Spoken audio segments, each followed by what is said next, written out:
मंडल और कमंडल की लड़ाई ये 1990 से शुरू हुई है और भारतीय जनता पार्टी को नीचे अगर लाएगा तो आप यकीन जानिए मुसलमान नहीं लाएगा।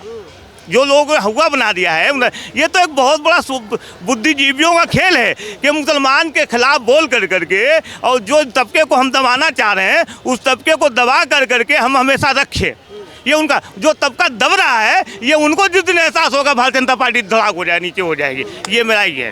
विधानसभा यूपी के अंदर में बाई इलेक्शन हुआ यहाँ पर एक विधानसभा सीट है कुंदर की। वहाँ पर 62% मुस्लिम एरिया है, ठीक है ना, मतलब जनसंख्या है, वहाँ से भाजपा जीती है। नहीं आप देखिए अभी वीडियो आपके साथ हमने देखा है, अपलोड हुआ है वहाँ पे कि पुलिस ने कितनी ज्यादती की। नहीं, पुलिस ने कितनी ज्यादतियाँ की हैं, एक नहीं कई लोग ऑन द आपने छोड़िए, ठीक है लोग झूठ बोल सकते हैं। आपने न्यूज़ 24 का एक पत्रकार को देखिएगा कैसे धक्का लगाते हुए, ये लोकतंत्र के लिए शर्मनाक है। और ये हमारा भारत जो है, जो हम अभी भी इस आज़ादी से बोल रहे हैं, ये चांदनी चौक आपने स्पोर्ट खोजा है। अगर ये स्पोर्ट के दूसरे इलाके आउटर दिल्ली, हम इतनी लिबरल से आज़ादी से नहीं बोल सकते। ये हालात पैदा कर दिया गया है कि एक तबका इतना नहीं, इमरजेंसी में जनता नहीं लग रही। क्या बोला? जब इमरजेंसी लगाया था तो क्या हालात था सर से पूछे जरा, उस पे नहीं बोलेंगे। दिल्ली के अंदर 1975 में मुस्लिम का दबाव हम हिंदू मुस्लिम जो मछुआरे होते हैं, मुस्लिम भाई होता है ना, उसके लिए योजना क्यों दे रहा भाई?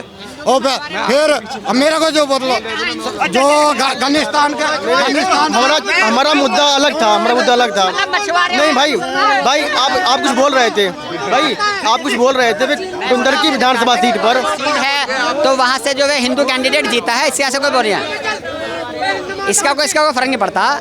अब अगर तुम देखोगे तो मुजफ्फरनगर जाट बेल्ट है और हिंदू जाट बेल्ट है वो ज़्यादातर, लेकिन वहाँ से एक रासन जीती लोकसभा की, वो सांसद बनी है। तो ऐसे नहीं, लोग जिसे चाहते हैं ये तो अलग है, ऐसे इसका कोई ऐसे नहीं कि वोटिंग खाली मुसलमान को ही डालेगा। विपक्ष जो आप कह रहा है कि महाराष्ट्र के अंदर में खेला हुआ ईवीएम का तंत्र इनके हाथ में आ गया, वो गलत है। ईवीएम का ठीकरा नहीं फोड़ना चाहिए। अगर ईवीएम का ठीकरा फोड़ोगे तो झारखंड जीत चुके हैं, समझ लो नहीं। तो ऐसे नहीं है कि महाराष्ट्र में है, लेकिन कुछ तो झोल है, जैसे कि नोट पकड़े जा रहे हैं, बीजेपी के नेता को कितने लोग पकड़े गए हैं, तो उस पर जो है संज्ञान लेना चाहिए। जैसे भी यूपी में चुनाव हुए थे तो वहाँ जो है सस्पेंड कर दिया पुलिस वालों को, क्योंकि उनके सामने उन्हें मार भी रहे पीट में, तो चुनाव आयोग पे जब वो वीडियो गई है तो उन्होंने सस्पेंड भी करा उन्हें, लेकिन उससे वोट पर फर्क नहीं पड़ा। इस तरीके से क्लीन स्वीप हो जाना विपक्ष का महाराष्ट्र में, क्या चाहते हैं? देखो वहाँ जो लड़ाई थी, सच्चाई तो है कांग्रेस की लड़ाई कम थी, वहाँ शिवसेना से ही लड़ाई थी। एक गुट शिवसेना का है बीजेपी की खेमे में और एक गुट है अलग। तो ये जो है हिंदूवाद की वहाँ लड़ाई सबसे ज़्यादा थी, क्योंकि बाला साहब ठाकरे की वो चली हुई थी ना मुहिम, उसी को लोगों ने वहाँ आगे बढ़ाया कि भाई हम इनके विचार जो उद्धव ठाकरे साहब ने विचार नहीं मिलाए वहाँ के लोगों ने। ये है नहीं, हम वैसा नहीं, हम लड़ाने वाला बात, लड़ाने के बाद हम नहीं चाहते भाई। बोलिए बोलो जितने हक भरी हो गए, मेरे पास ये है। अब हम भी हक से बाहर बोले तो वो भी सही बात नहीं है। बोलोगे नहीं भाई, तो बोल रहा हूँ ना, जैसे मैं जो बचाव के बारे में बोल रहा हूँ, जैसे अफगानिस्तान से तालिबान से लड़ाई हुआ था, यहाँ पे मुस्लिम भाई को बचाया कि नहीं मोदी? ये बताओ, मंझला को बचाया, वो जितनी भी मुसलमान भाई था वो लेडीज वो सब ने मोदी का नाम लिया कि नहीं? और कहाँ पे बाढ़ आया मुस्लिम देश में विदेश में, वहाँ भी बचाओ, पैसा राहत दिया, पैसे की राहत दिया मोदी ने। मोदी कौन है? हमें देश के प्रधानमंत्री ने बचाया है, तो मोदी कैसे कह रहे हो तुम? देश का प्रधानमंत्री वो सबका है, किसी एक का नहीं है।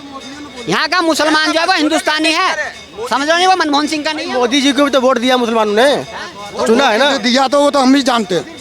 तो फिर तो नहीं बोलता क्योंकि दबाव में देते हो, दबाव में। सुन लो, तुम्हारा दिल में कोई वो है, कोई जहर तो नहीं है मुसलमान के लिए? नहीं जहर तो नहीं है, बात से ठीक है। गलत करता है उसके लिए थोड़ा था मुसलमान के है, मुसलमान क्या है बताओ? हम तो हिंदू भाई के साथ भी कारोबार है, मुसलमान के साथ भी कारोबार है। तो मैं बोल रहा हूँ, वो इतने खिलाफ मत बोलो।